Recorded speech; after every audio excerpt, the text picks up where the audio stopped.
On dit souvent que l'arrivée d'un enfant, c'est le plus beau jour d'une vie. Mais pour certains couples, c'est le début d'une tragédie invisible. On a toujours entendu cette phrase comme quoi, ou peut-être même qu'on l'a même pensé, s'il y a un bébé, il ne pourra pas partir. Et ça, c'est ce qu'on appelle le bébé pansement. Ou pire même encore, c'est le piège, un piège invisible. Et aujourd'hui, on va briser ce tabou-là. Je vais vous expliquer pourquoi faire un enfant pour sauver son couple, c'est la stratégie la plus ignoble, c'est la stratégie la plus risquée et même la plus douloureuse qui puisse exister. Premier exemple, on appelle ça l'illusion du changement. Vous pensez qu'en devenant père, il va soudainement devenir le plus amoureux, le plus responsable, le plus intentionné, le plus fidèle. Ah ouais.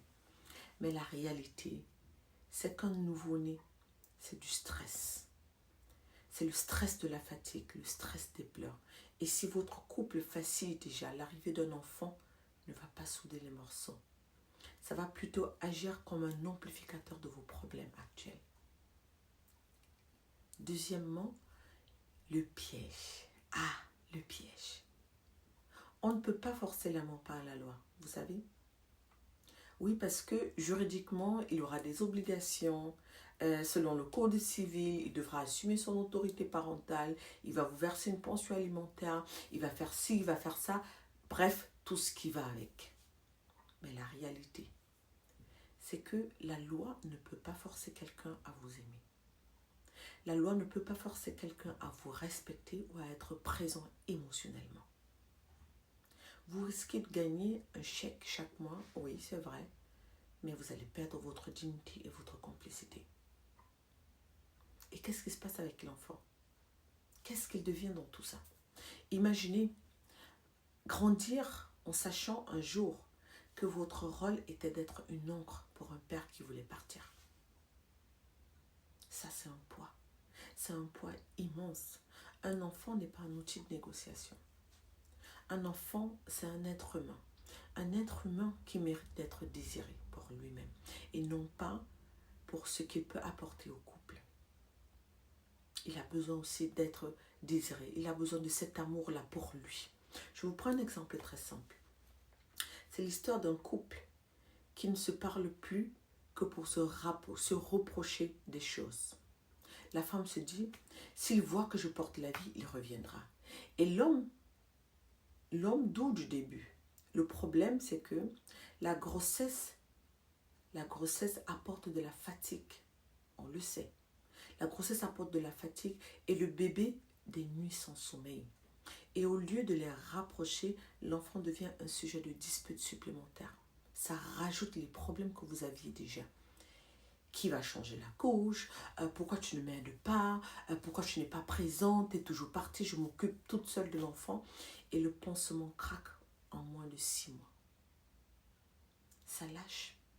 L'homme reste par pression sociale ou alors par peur du jugement, mais il démissionne émotionnellement. Il n'est plus là. Et ici, le piège, c'est que vous l'avez gardé.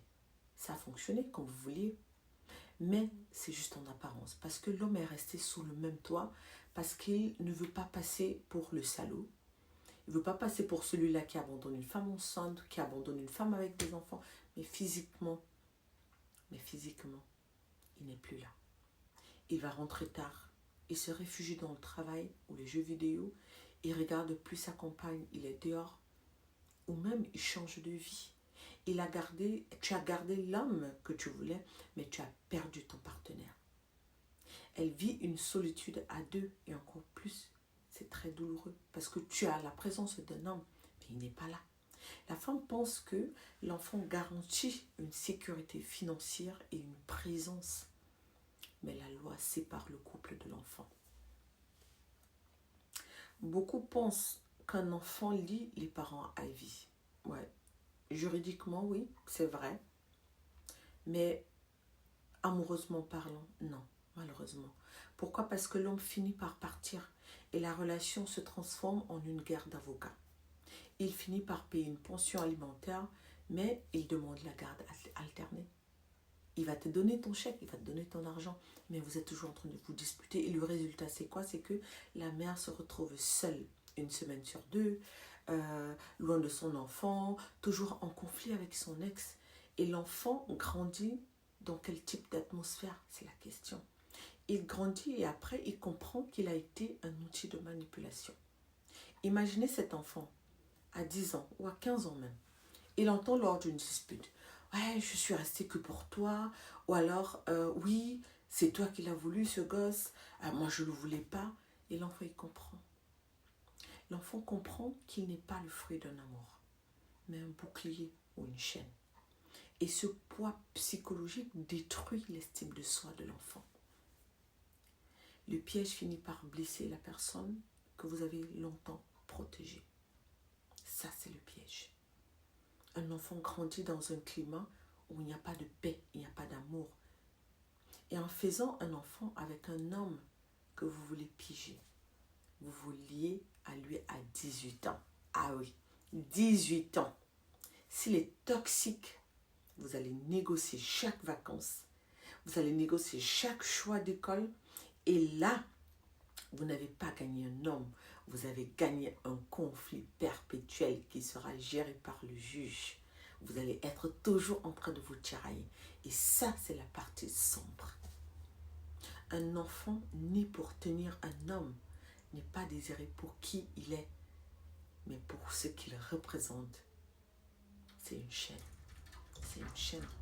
L'enfant ressent le rejet du père. Il grandit dans une maison où l'amour est une monnaie d'échange et le traumatisme.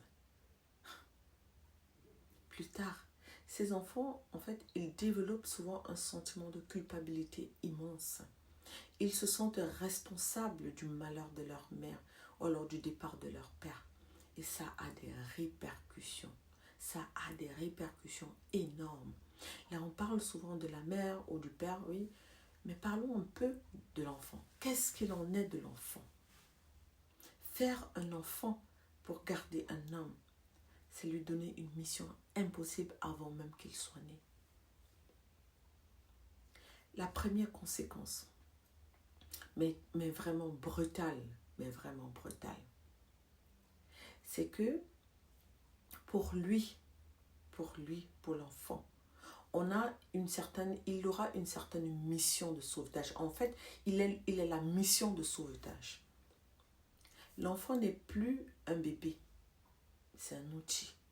Tu l'utilises et inconsciemment, la mère lui envoie ce message comme quoi tu es là pour que ton père reste. Tu es là pour que ton père m'aime. Et si le père part, si sa mission échoue quand même, l'enfant grandit avec un sentiment d'échec fondamental. Il se sent responsable du malheur. Il se sent responsable du divorce entre ses parents et du malheur de sa mère. Et pour lui, c'est un traumatisme à vie. Et ce traumatisme, ça peut briser une estime de soi pour toute une vie. La deuxième conséquence de 2, si l'homme se sent piégé, il va projeter son ressenti sur l'enfant. Et chaque fois qu'il regarde son fils ou sa fille, il ne voit pas une merveille, il ne voit pas une perle, il ne voit pas de l'or, il voit les menottes qui l'empêchent de vivre sa vie, qui l'empêchent d'avancer. Et ce rejet invisible, ce manque de regard, ce manque d'amour crée chez l'enfant ce qu'on appelle un trouble de l'attachement. Et l'enfant, il sent qu'il a un fardeau. À cet instant, il a un fardeau, il n'est pas un cadeau. Ensuite, l'enfant va grandir dans un champ de mines. Et dans ces couples, très souvent, l'enfant devient souvent un messager ou un bouclier. On l'utilise pour demander de l'argent.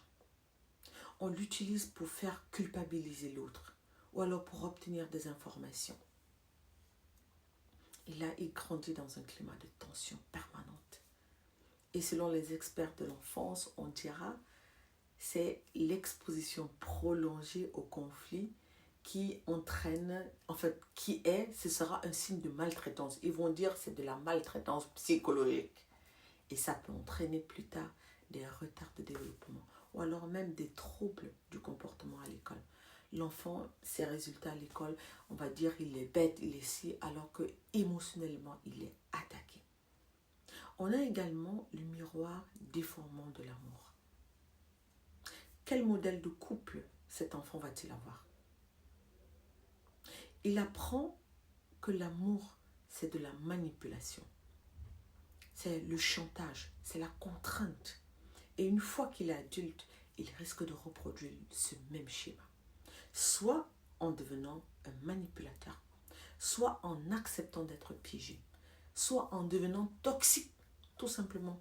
Parce qu'il n'a jamais appris qu'une relation se vit dans un climat sain. Une relation se vit dans un climat plein d'amour. Et puis nous avons aussi le secret de Polichinelle. Un jour ou l'autre, la vérité finit par tomber. Ah oui. Et lors d'une dispute, les mots, ça se balance, voilà. Si tu n'étais pas là, je serais partie depuis longtemps.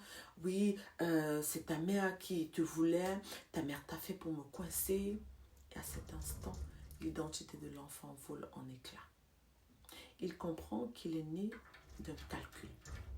Il comprend qu'il est né pour atteindre un objectif et non par désir, par amour. Bref. Un enfant doit être le fruit d'un amour, pas le prix d'une négociation. On ne répare pas un mur qui s'écroule en y ajoutant un poids supplémentaire. On finit juste par écraser les fondations. Si vous pensez qu'un enfant peut recoller les morceaux d'un vase brisé, n'oubliez pas, les morceaux coupent. Les morceaux coupent. Et c'est l'enfant qui finit par saigner. Ah ouais. Le piège invisible, c'est de croire qu'on peut construire du bonheur sur une manipulation. Mais la vérité est brutale. La vérité est horrible, mais elle sauve des vies. Et si la relation ne tient qu'à un fil, un bébé ne fera que couper ce fil plus rapidement. Vous méritez quelqu'un qui reste par choix, pas par obligation. Ne forcez pas l'amour. Ne forcez rien du tout. Laissez les choses se faire naturellement. Alors je vous dis à très bientôt. Portez-vous bien. Au revoir.